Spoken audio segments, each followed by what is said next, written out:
Okay, magandang araw po sa ating lahat at mapagpalang araw po sa bawat isa sa atin. Meron po akong ibabahagi na isang paksa.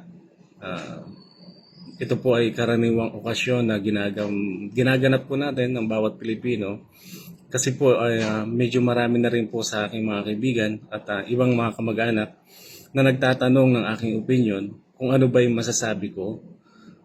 At tinatanong din nila ako kung bakit kami hindi nagse-celebrate ng okasyon na ito. Wala pong iba kundi ito po ang ating tinatawag na Halloween or nakasanayan ng iba is araw ng mga patay. So, ano po ba ang dapat gawin or dapat ba itong i-celebrate? Una-una, dapat po alamin natin kung anong pinagmulan ng Halloween at dapat maunawaan po natin kung ano po yung nilalaman ng araw ng mga patay. So, ang aking pong sagot ay hindi ko po ibabase sa aking sariling pananaw, bagkus ibabase ko po ito para sa Biblia or kukuha po tayo ng ilang talata sa Biblia para po magkaroon po tayo ng linaw at masabi natin na hindi po ito pansarili lamang na pananaw. So una po, umpisahan natin sa tanong na saan nagmula ang Halloween? Okay? Ang Halloween po kahit saan tayo magtanong, sa YouTube man yan, sa ChatGPT or kahit na anumang mga AI application na alam po natin, mga kapatid, mga kaibigan, iisa lamang po ang sinasabi na sagot tungkol sa Halloween or araw ng mga patay.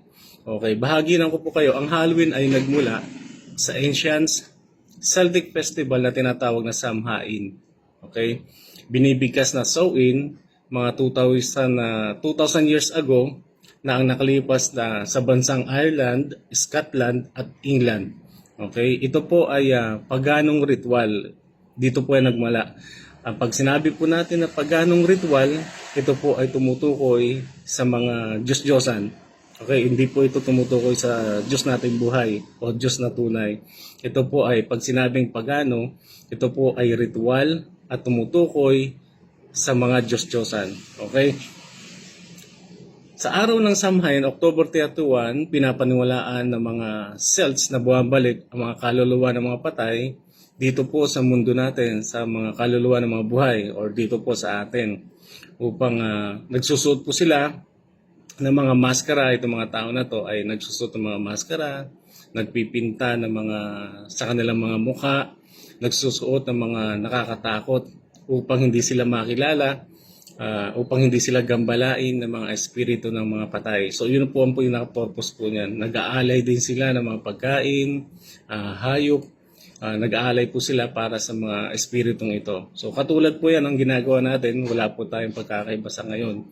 Nagsusuot din tayo ng mga nakakatakot na costume, and then nagpipinta tayo sa mga mukha natin, and then nagmamaskara tayo. At minsan, nagluluto rin tayo ng mga pagkain na gusto natin lutuin tulad po ng biko at pansit. So, hindi po natin maitatanggi yan. So, ang Halloween po, nagsimula yan sa simbahan ay nung pumasok po ang Kristyanismo sa Europa, sinubukan ng simbahan na palitan ang paganong selebrasyon. Ginawang All Saints Day, okay, araw ng mga santo. Ang ibig po sabihin niyan, kapag November 1, All Saints Day, araw po yan ng mga banal na mga santo ng Panginoon, ng Diyos. Okay, mga banal po ang tinutukoy po dyan. Okay, at ang gabi naman nito, October 31, ay tinawag na All Hallows Eve. Ibig sabihin ng all, lahat, Hallows, banal, Eve, gabi. So, gabi po ito ng lahat ng mga banal. Kaya lang, nang nakalaunan, tinawag na ito na Halloween. Okay, kasi nga, at nangyayari tulad ngayon sa mga nakasanayan natin, dahil nga pinagsabay ng simbahan at yung paganong ritual, ang nangyayari, nagse-celebrate nga tayo, pero doon sa way ng paganong ritual. So nagsusuot tayo ng mga costume, nagsusuot tayo ng mga nakakatakot, and then kung makikita nyo naman po siguro, hindi naman po lingid sa atin lahat na kung ano yung ginagawa tuwing araw ng mga patay. So ito ay tumutukoy talaga sa mga araw ng patay, at ito po ay nagsiselebrasyon ng mga may katakot-takot na mga pangyayari.